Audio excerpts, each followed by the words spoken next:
comienzo aquí en ¿Quién tiene la razón? Tenemos pues un día histórico de muchas aristas, muchos aspectos.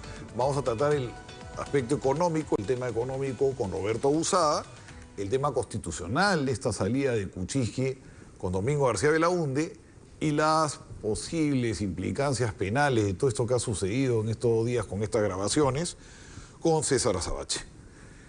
Empezamos un poco por orden alfabético. Roberto Busada en el colegio era el primero que llamaba, me cuentan. La economía, ¿qué pasó? Un evento tan traumático ha pasado muy suave, ¿no? Incluso hasta con índices buenos.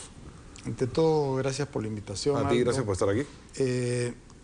Ha sido una cosa que más o menos esperada después de lo sucedido ayer, y termina con es voltear una página de incertidumbre, y no preocupa el corto plazo. No hay ahí ninguna alerta roja. Lo que preocupa a algunos es que ya estamos en el club de los países que han vacado o forzado una vacancia. Y en ese sentido, el problema viene por gobernabilidad de largo plazo. Nuestro sistema político ¿Cuál es el temor? ¿Que se vuelva sistemático tipo Ecuador? Que pueda haber una cosa de esas. Y sobre todo gente que no entiende mucho cómo funcionan nuestros países, ¿no? Entonces, esto hay que ver ahora cómo se configura el nuevo gobierno. Quiénes entran de ministros. Yo no sé si alguno de ellos puede repetir o no. Eso quizás nos los puede explicar Domingo. Se están yendo del grupo algunos muy buenos ministros. O sea, yo he estado sorprendido de la capacidad política de Claudia Cooper, por ejemplo, cómo ha sacado la sustitución del decreto 003. Iba mucho al Congreso, conversaba. No, ha ido a las fiscalías y ha cambiado una situación en que era nosotros no vamos a firmar eso a una situación donde prácticamente los ha forzado a firmar. Cayetana Aljodín, hay alguna gente muy valiosa, y yo no sé en quién se va a apoyar Vizcarra en términos, ahora sí, tecnocráticos, porque estoy seguro que él va a buscar alianzas políticas. Tiene que hacerlo y se espera de eso de él, ¿no? Mulder me acaba de mencionar, un gabinete conversado. No necesariamente poner a la gente del Congreso, pero quién te gusta, quién no te gusta, con quién no chocamos. Y creo que para Fuerza Popular sería un éxito atribuirse un éxito de Vizcarra, ¿no? Cooperar, sacar cosas. Ahora, las calificadoras, ¿cómo nos han visto afuera el día de hoy? Los bonos peruanos. Yo creo que igual como ha pasado en el mercado interno, se ha fortalecido el dólar ligeramente, 0,3%, y la bolsa ha subido 0,6%. Digamos, mucha gente ha pensado que la permanencia del presidente Kuczynski era por la acrimonia y todo lo que se dio al comienzo, era insalvable. El Banco Nomura creo que escribió eso, ¿no? Y después Eurasia Group, y entonces esa situación, se juntaban a veces a conversar, pero quedaba en nada, ¿no? Yo creo que Vizcarra...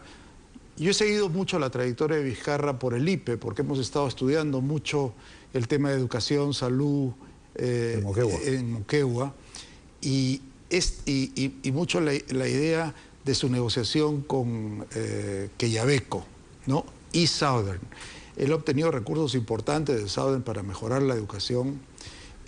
Ha pasado la educación al mismo nivel promedio de Chile, yo diría, la educación de Moquegua, que es una cosa muy importante. Y luego ha hecho una cosa que en inglés se llama bundling, que es para convencer a la población de esta licencia social. Ha juntado la mina con la carretera, con el hospital, con la posta, con la educación, etc. Un combo. ¿No? Entonces, hoy día casi la única mina que tiene licencia social es Quellaveco. Me falta la plata. Están en una... Y creo que él puede conseguir al menos que se haga, o que exista una operación conjunta con Southern, donde habría sinergias increíbles. Se habla que inclusive las dos empresas juntas podrían ahorrarse en el precio del cobre 50 centavos por la libra. Pero queda entre Toquepala y Cuajone. O sea, yo no sé cómo se le escapó a Southern. Así es. Era perfecto. Entonces, es concertador. Me gusta el biotipo también, como se dice en fútbol, ¿no? Menos gringo, menos... y luego es ingeniero, ¿no? O sea, se le puede explicar fácilmente las cosas, ¿no? Pero Kuczynski era economista.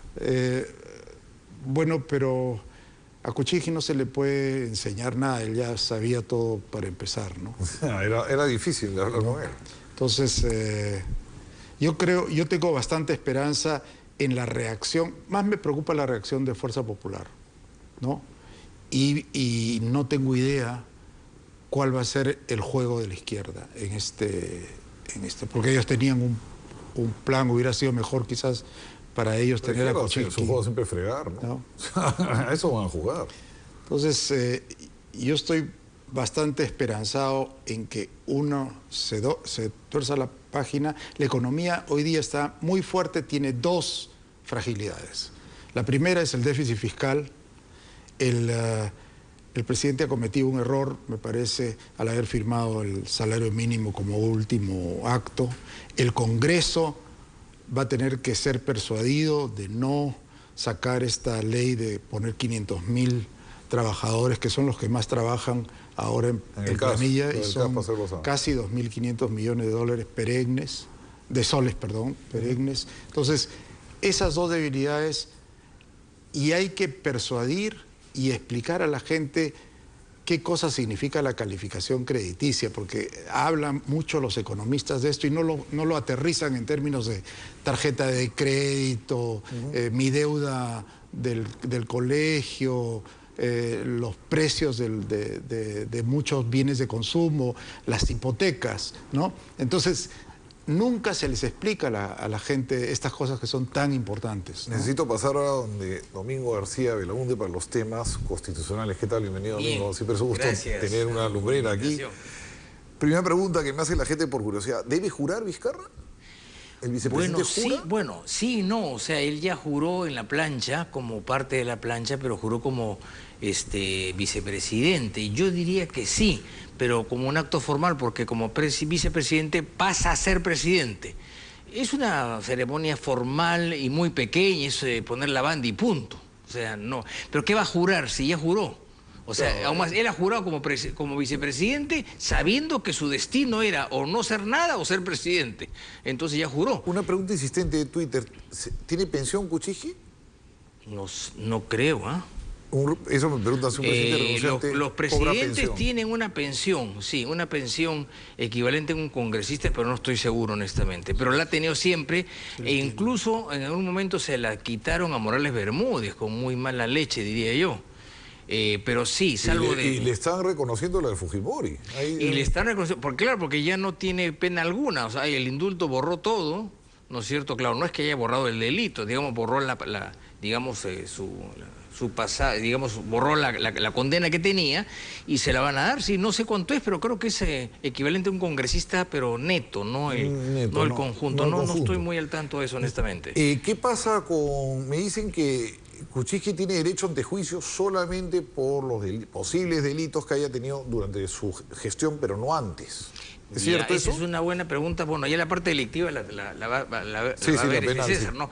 Pero la figura es la siguiente. La Constitución ha dicho de que todo alto funcionario, empezando por los ministros de Estado, presidentes, Tribunal Constitucional, etcétera, tienen un privilegio de fuero hasta 5 años después de haber cesado en el cargo, ¿no es cierto? Pero el problema es que eso es a partir de, o sea, él tendría ese derecho a la acusación constitucional, por así decirlo, por los delitos o infracciones que haya cometido en el ejercicio del cargo, pero los anteriores no.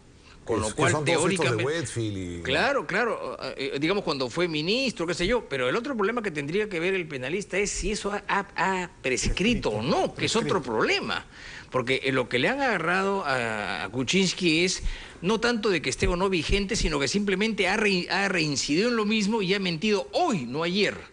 Entonces, ahí deslindar si tiene o no derecho al antejuicio o no, es una cosa que habría que verla detalladamente. Pero hay esas dos figuras, ¿no? ¿Y es el presidente del Perú en estos momentos, Mercedes Arauz? No, en este momento en el Perú el presidente sigue siendo Kuczynski, porque su renuncia no ha sido aceptada. Ya. Cuando sea aceptada, que tengo entendido que va a ser el viernes, en ese momento, cuando es aceptada, ya es presidente Martín Vizcarra. Lo que pasa es que no ha tomado posesión. Es, por ejemplo, el presidente de la República toma posesión el 28 de julio, pero lo eligen en mayo o en junio. Solamente cuando jura ya es presidente. A las 12 y un minuto. Las 12 y un minuto. Entonces es igual, un congresista le dan en marzo su credencial, el Jurado Nacional de Elecciones, de que es diputado o congresista por tal. Pero mientras no jure el cargo, no es efectivo.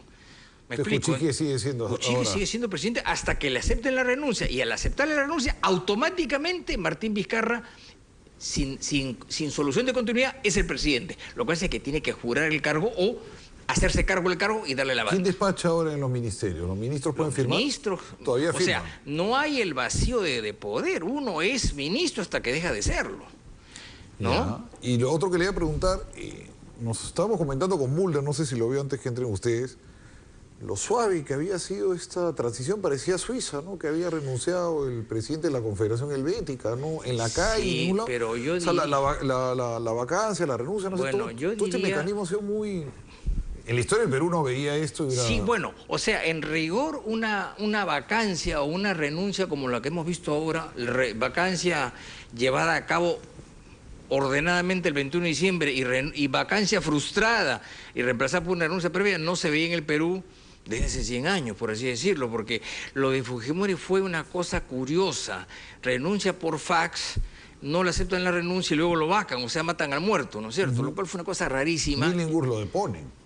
A Billinghurst fue un caso especial porque él intrigó contra el Parlamento y quiso disolverlo, pero el Parlamento llamó al coronel Oscar R. Benavides y lo derrocaron a él por un golpe de Estado. Eso fue una cosa curiosa, pero eso fue hace más de 100 años. Sí, claro. Entonces, si en 100 años y pico han habido dos casos sui generis... Ribabuero que lo saca el ejército, ¿no? A Ribabuero lo sacan con una pistola en la mano, sí, ¿no? El año 23, pero el caso de Ribabuero es distinto porque Ribabuero es reivindicado años después.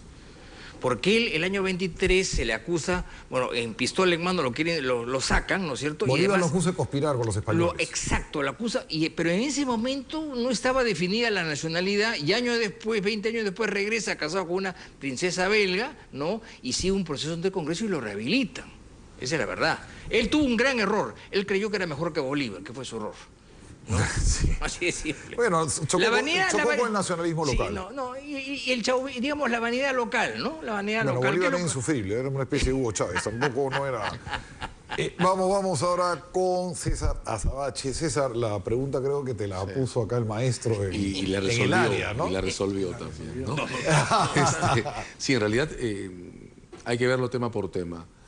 Esto es un caso de cohecho, de sobornos, con todas sus letras. ¿No? Estamos hablando de comprar votos. Me refiero brevemente a lo del antejuicio, la prescripción. Y después vamos por eso. Okay. O sea, yendo por orden, esto es un caso nuevo y este es un caso que entra dentro de la esfera de la grabación. Por supuesto. Lo que el Congreso ha hecho hoy día es decidir no tratarlo como un evento en flagrancia, que también era posible.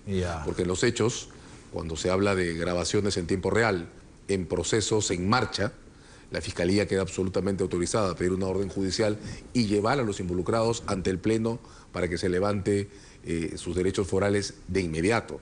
Eso el Congreso ha decidido no hacerlo y la Fiscalía tampoco lo ha hecho. Desafuero express, ¿no? Como ha pasado alguna vez. Por supuesto, porque son delitos comunes, ¿verdad? No estamos hablando de cuestiones parlamentarias en sentido estricto. Primera cuestión. La segunda, ¿a qué está expuesto directamente Kuczynski en este momento? Al caso de la Sirsa. En el caso de la Sirsa, él tiene una relación, una imputación no hecha porque era presidente de la República. Las interoceánicas. Las interoceánicas, en tanto presidente de Proinversión. Ahí hay un caso muy duro sobre la aceleración del procedimiento y el modo en que se pasó por alto, correctas o incorrectas, eso es otra cosa, las observaciones que la Contraloría había hecho sobre la posibilidad de Odebrecht de postular. Ahí está el incidente, hay que citarlo por desgracia, del informe de Juan Monroy, que también se ha discutido ante el Congreso. Pues bien, en este momento no tiene ninguna protección legal frente a la posibilidad de que la Fiscalía lo comprenda en el caso de la Sirsa por su posición al frente de Proinversión y en relación a este confuso incidente del momento en que se hizo o no se hizo nunca, o se hizo después, el informe de Juan Monroy. Tercera cuestión, el caso de First Capital y de Westfield Capital. Yo tengo que decir que esta historia, desde el punto de vista de cómo se organizan los casos penales, es la más absurda que he visto en mi vida. Porque el caso de los sobornos, del que empezamos hablando, se ha gatillado. Y el caso de las carreteras interoceánicas se va a multiplicar por un asunto que podría jamás haber llegado a tribunales si Kuczynski hubiera hecho, como muchas personas hicieron, declaraciones claras cuando comenzó la historia de Odebrecht y hubiera revelado qué cosas o qué servicios había prestado o no. Por una cuestión muy sencilla, y es que en nuestro derecho, cosas como Westfield y First Capital se llaman, en términos de delitos, negociación incompatible.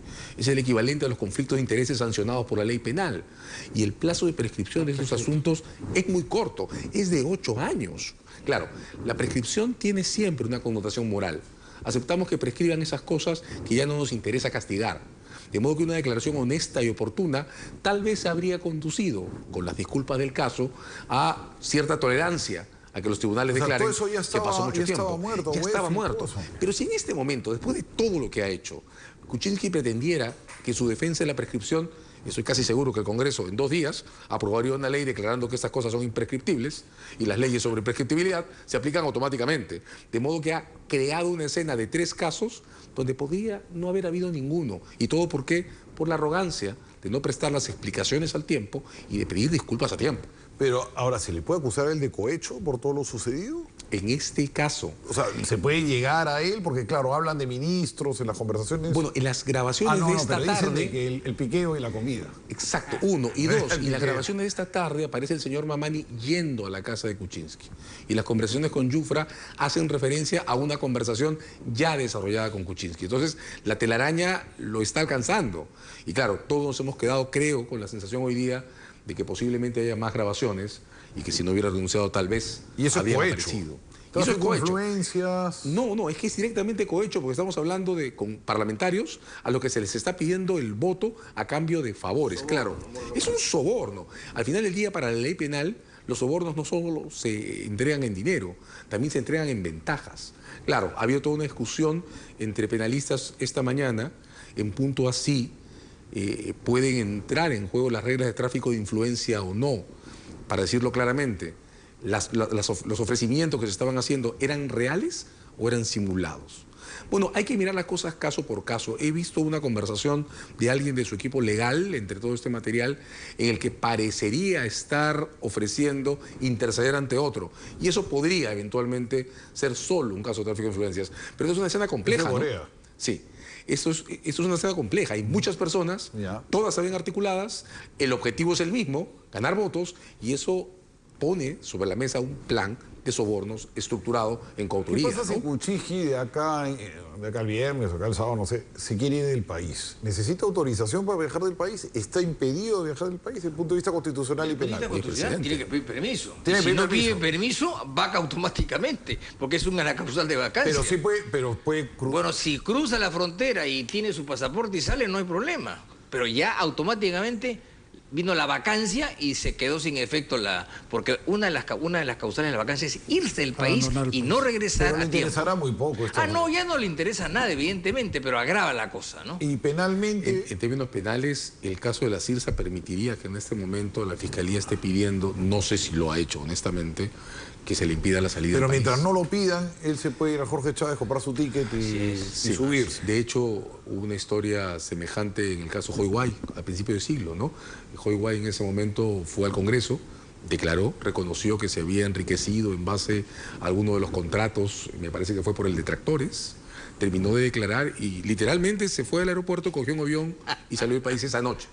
¿No? Yo creo que, digamos... ¿Pero Joy Guay más bien no se quedó? No. ¿Lo trajeron de dónde? Se fue y lo trajeron a Estados Unidos. A Estados Unidos, sí. Así. Entonces, yo creo que con un día entero a nuestras espaldas tiene que estarse tomando previsiones para que esto pueda ser discutido de manera estable, ¿no? Y si Kuczynski llega a los Estados Unidos, extraditarlo sería complicado por la edad, no sé si... Bueno, la nacionalidad, yo he visto en el registro americano, no la tiene. Exacto. No la tiene. Yo he visto que efectivamente ha renunciado, pero tiene pues green card, ¿no? Residencia. Tiene residencia. Tiene mujer americana, no tiene propiedades. Y claro, y es una persona que en los Estados Unidos se probablemente se mueva muy a sus anchas, de modo que tendría la espalda para litigar un caso que no es sencillo, porque las extradiciones en los Estados Unidos jamás son sencillas, y con un expresidente de la República 80 poco años, probable, más el 3 de octubre. Más de 80 no, años. No, 80 cumple el 3 de octubre. Ah, pensé que ya los había cumplido. Bien, sí, yo creo que no debería pasar. Lo que ocurre es que esto está tan desbordado de vulgaridades, hay que decirlo, que sí hay que pensar en una posibilidad de irse del país. Yo creo que eso no alcanza para una detención por edad, especialmente, pero sí, sin duda, para una restricción clara, fuerte y rápida, porque después de todo esto necesitamos una salida institucional basada en decisiones de los tribunales. Aunque tengamos que volver a discutir si lo de Westfield y First Capital ha prescrito o no, pues está el caso de la CIRSA. Y está este caso que va a tener que seguir el Congreso por el cohecho, que es espantoso. Me dice que apriete el botón para saber cómo está la pregunta del Twitter. ¿Crees que la oposición apoyará el posible gobierno de Martín Vizcarra? La gente está bastante pesimista. 67% piensan que no, 33% piensan que sí. En el Perú somos pesimistas también un poco por naturaleza, no somos un pueblo muy optimista, que digamos. Bueno, muchas gracias, caballeros, por haber estado conmigo. Ha estado todo muy interesante. Los dejo con Josefina Tausen en el noticiero de las 8 de la noche. Hasta luego, nos vemos.